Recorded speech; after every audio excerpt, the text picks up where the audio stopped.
Hi guys, it's Krista from Playing with a Purpose, and today I'm going to share with you our April classroom. If you're new here, my name is Krista and I'm a childcare provider for up to 5 children. And on my channel, you'll find tips and tricks, all things related to childcare, shopping hauls, and the odd family vlog. Each month I do a full classroom toy rotation, and I love to do a theme-based program. I ended up doing 2 months of pets, and that's just because it was a very disjointed couple of months with March break, a couple of weeks off with different kids being sick with COVID. And even after having everything out for 2 months, the children were still super sad to see all of it go. They had a wonderful time. And I think after seeing how much they loved it, I may have to have a pet theme every single year because they absolutely loved it. Without further ado, let me show you what we're up to this month.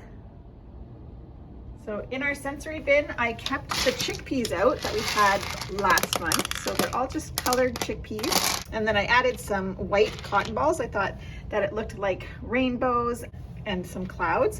And so I added that. And then I just changed up the materials that I had inside. I added some letters to spell rainbow. I added some tweezers to pick up the cotton balls. I also added these fun little scoops from Learning Resources, so the children can scoop up big scoops of chickpeas. I love these scoops. Children love to use them, and they're great to practice scissor skills. I find the umbrellas are a super inexpensive way to decorate your classroom for spring. So I picked both of these up at the dollar store. I did keep our rock wall and climbing pickler for gross motor again this month. And then over in our writing center, I added a couple of little activities. I have some maple syrup vocabulary words, and then some Mr. Sketch twistables. And then I made these little stapled books. Last month I did it for the pet theme and they absolutely loved it. And I just thought, if they're loving it, why not continue doing it? So I just put together these little empty books. And then I photocopied some pictures from some of our books talking about maple syrup and the process. So the children can cut these up using these Play-Doh scissors. I wanted to show you how you can cut with these little Play-Doh scissors, and they cut paper quite nicely. And I love that you can leave these scissors out when you have babies and toddlers in your classroom without worrying about them hurting themselves or cutting people's hair. I also have a book here, and then I also have these laminated dry erase letter cards, and they all have little maple syrup images on it. If you're interested in any of these printables, you can look over on TPT under Playing with a Purpose, and you'll be able to find this whole little writing pack there. I love these little dry erase markers from the Dollar Tree. They're perfect for pencil grip. It promotes the children to hold their marker properly because it's so short. So this is super fun, super inexpensive. So this is another fun little activity to put in your writing center in the spring. Over on our science table, I just have a really simple pouring station set up, and I just added these little stumps with some little buckets from the Dollar Tree, and they'll just have some water that they can practice pouring. And I just put a little container here. I put some tin foil around it to make it look like a boiling pan.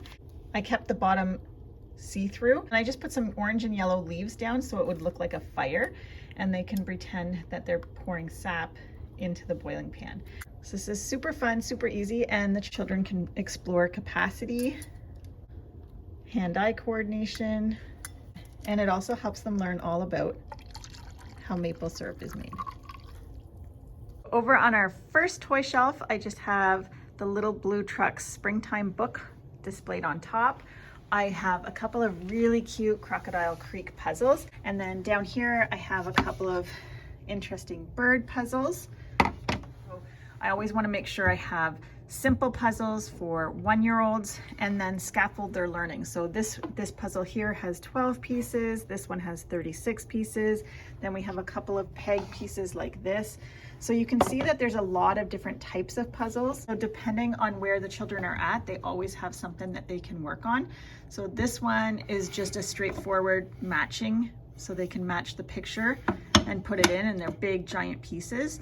Kind of can jump to something like this where it has 6 pieces and it also has pictures underneath, so they're matching, but it's a step up from this one because all the pieces together create the picture. And then this one is the same.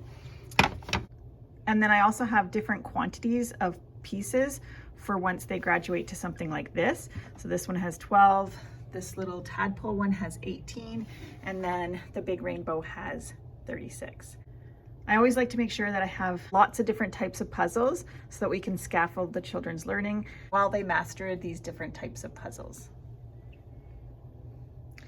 And then down here, this is a new find that I just got at a thrift store. It was $10. It's a great little music toy. It makes beautiful noises. I love that it has so many bright colors. It reminded me of spring. I also put this little bee toy. This is similar to a rain stick. And so it has all these little balls and they fall through and it makes some fun sounds, and it has all different colorful wooden balls. So here's what we have over on our second toy shelf. On the top, we have a book about earthworms, and you can see pictures of the robin eating the worm. I have a little container here with little brown string, and so these are supposed to resemble worms. So if they want, they can feed the little birds here. And they do this, they're practicing their pincer grasp. These little birds are super fun. I love that they have all different types of birds so the children can learn how to identify different types of birds. And these ones are really great because they have the sound that the bird makes as well.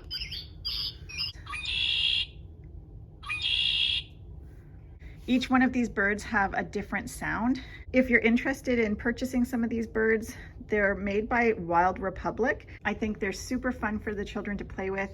I love that they hear natural sounds and they can learn how to identify different types of birds. It also helps promote a love for the outdoors. Just love putting these little birds out every year. And then I have a little nest as well that's super cute.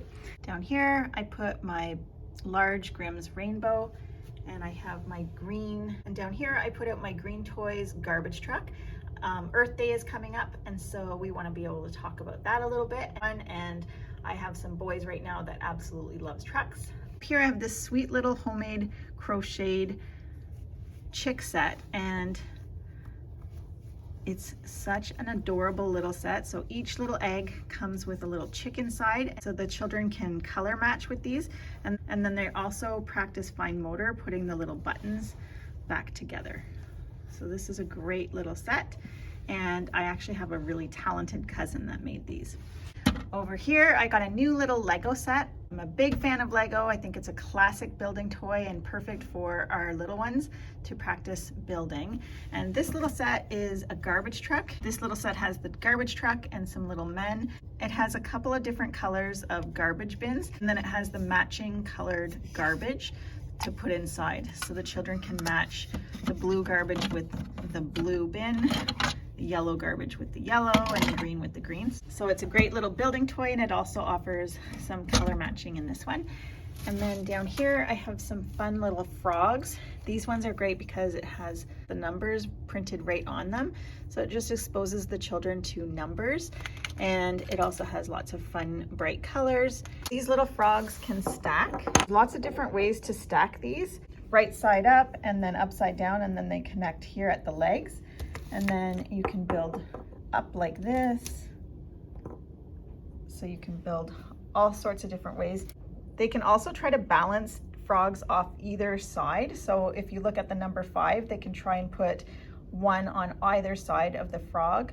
And so this is great for bilateral coordination. To be successful, to put them on at the same time. So that's perfect for that. Heading over to our circle time area, I have a little felt board story set up. We're going to be doing the 5 little ducks this week.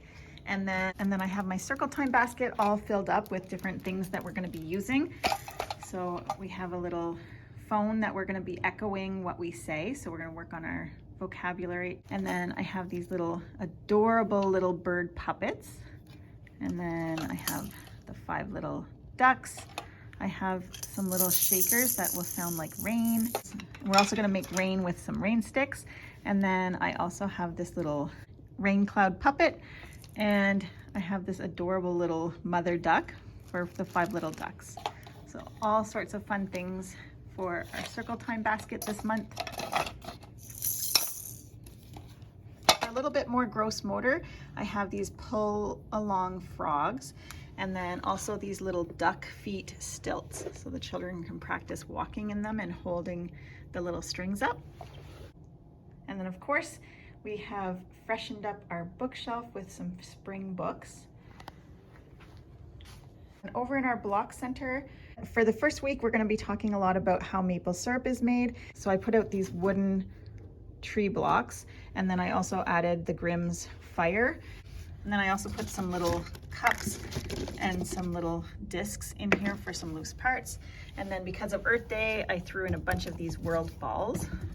And then I have the process of how to make maple syrup up here. And over in our dramatic play area, we have a brand new table and chair set, which is super exciting. And then I have a little set up here.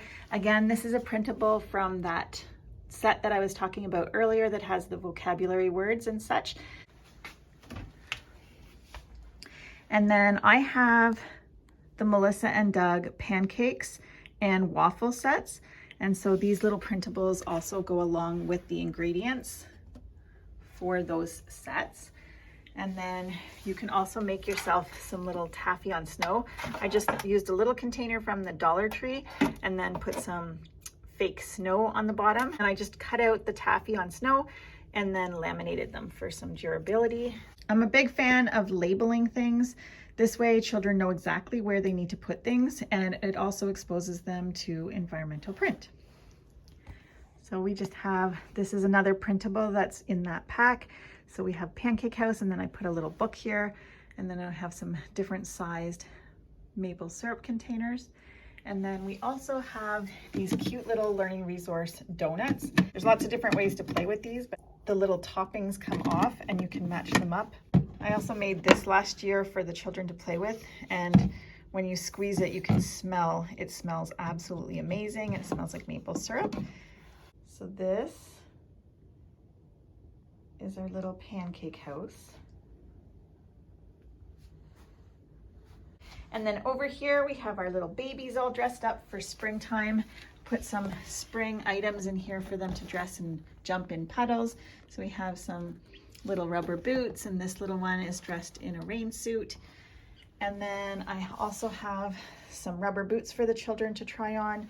I've had these laminated for years, but these are our little puddles, so the children can spread these out, and they have different words just to expose the children to environmental print again, but it has different words on it. So this one's blue and spring, splash, puddle, wet. And the children can use the boots to jump in the puddles. I also have lots of little raincoats for the children to dress up in, along with some rain hats. Usually I do my maple syrup theme before I do my spring theme, and so I usually don't have both of these out at the same time. But this year, because we did 2 months of pets, with everything going on, the timing just didn't really work out to have them different months. So I just decided to have this side over here kind of springtime, and then right here in this little corner we have the little maple syrup set up. I probably won't leave this out the entire month unless I see that the children are really enjoying it, but depending on how things go, I might just put this away in a week or two, because we also have Easter this month and we'll have different activities going for that as well. So I might just keep this up for a week or two. But I do have a little horse here with a little wagon with some hay. We also have a little makeshift forest with some snow on the ground and some trees that are tapped, and so they can get to work tapping trees with the little hammer. And then I also have a little axe. And then here we have some rubber boots and some plaid shirts and a couple of hats to dress up to tap the trees. I know this was a lot this month, so many different things going on all at once, but I hope you were able to pick up some fun spring ideas for your classroom. I'm Krista with Playing with a Purpose. I'll see you next time.